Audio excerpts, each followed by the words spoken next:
Now I've got all these cans pretty much prepped.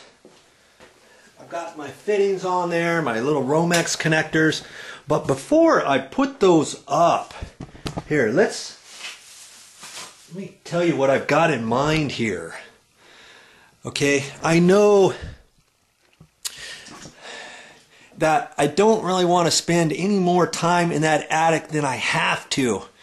Okay, I've got a junction box up in the ceiling over there, and from there is where the light switch wires is at, and then that's going to come over to this first light. So then I'm going to daisy chain these.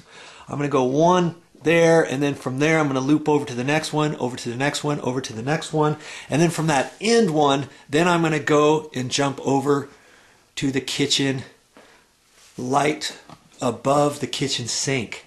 Okay, so and that one is going to be hard to crawl in there. So here's what I'm going to do. I'm going to, before I push it up in there, before I push the cut-in can up into the hole, I'm going to run and I'm going to attach the wire on down here. And so I know that piece comes out this way. So right about in here, over to this one here, and this one I'm going to have it face that way. That way I'm up off of the ceiling on the roof is coming down at an angle over here, so I'm going to have that angling out this way, okay? So I can measure between these. It looks like 4 feet.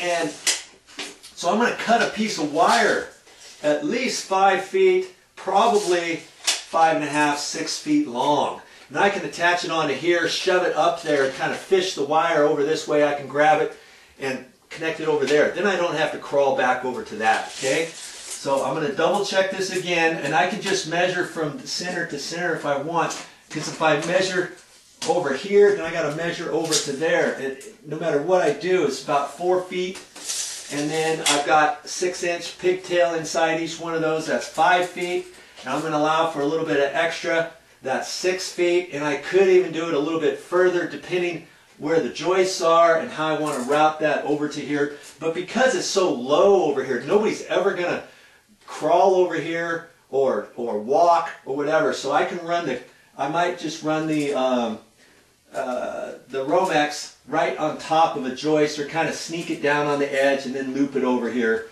or whatever. Okay, so I can do comfortably 6 feet,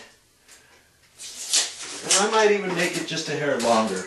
I can cut it a little bit longer than that. Okay, so I've got to get a little piece of wire, and I went down to the store, and they have wire you can get just in a small little roll.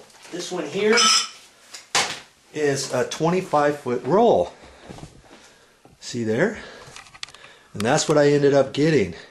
That says 12-2, and then it comes with ground. 12-2 means it's 12 gauge.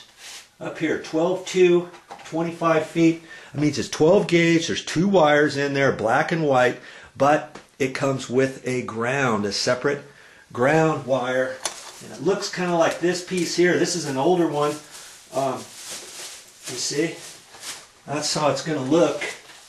You've got a bare copper wire. Then you got a copper sheathed white wire, copper sheathed black wire.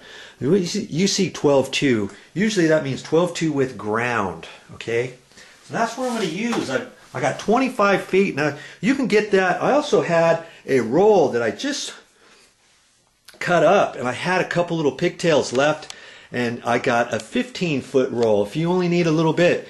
And you can get this in a 50-foot roll. You can even get it 100 feet, and the biggest roll is like 250 feet. If you're working on a house, doing a home run, or wiring an entire house, you get rolls of this.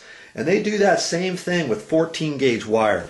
The 14-gauge wire, of course, that first number will say 14/2, and then it'll either say with ground, or generally that's how they do it. So you get 14-2 with ground, or 12-2 with ground. The 14-2 is a little bit thinner gauge wire, okay?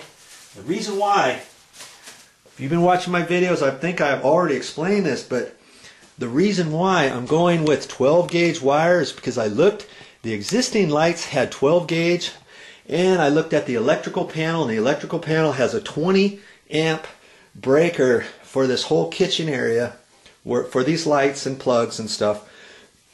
And on a 20 amp breaker, you use 12 gauge wire. A 15 amp breaker, lots of times they'll use 15 amp breakers, and that's for 14 gauge wire. Okay, very important that you know the difference.